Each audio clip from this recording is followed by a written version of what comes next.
Parable, The Board That Stands. She started playing chess with her father at such a young age that she didn't even know the letters and couldn't read yet. The little girl would sit across from him, barely reaching the table, learning to see the pieces as living beings and to hear the quiet rhythm of the game. Her father always played thoughtfully, without haste or fuss. He would sit over the board for a long time, as if listening to its breath, contemplating each move, tracing where it might lead. There was no ease or overconfidence in his style, only stillness and reflection. Years later, they tested his strength on a computer.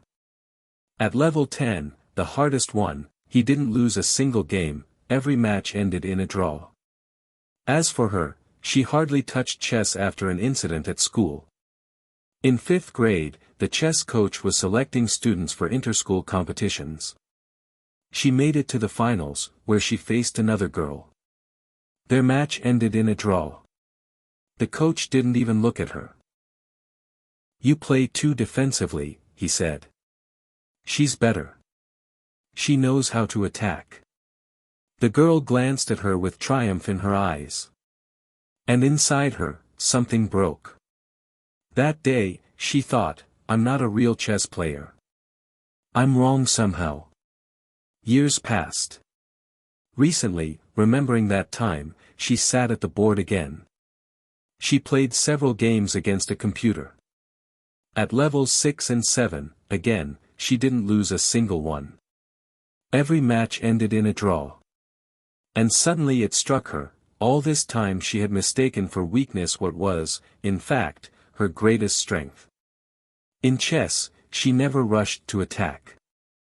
She built a line of defense, waited, and skillfully caught her opponent's pieces. She let her opponent advance, spend energy, lose pieces, and at some point, their attack would run out. She knew how to stand her ground until the attacker exhausted themselves and fell apart. It was the same in life. Even in the most seemingly hopeless situations, she found a way to endure. It wasn't defeat yet.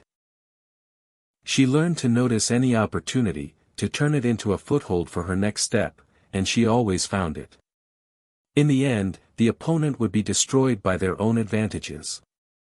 There are victories where you strike and crush.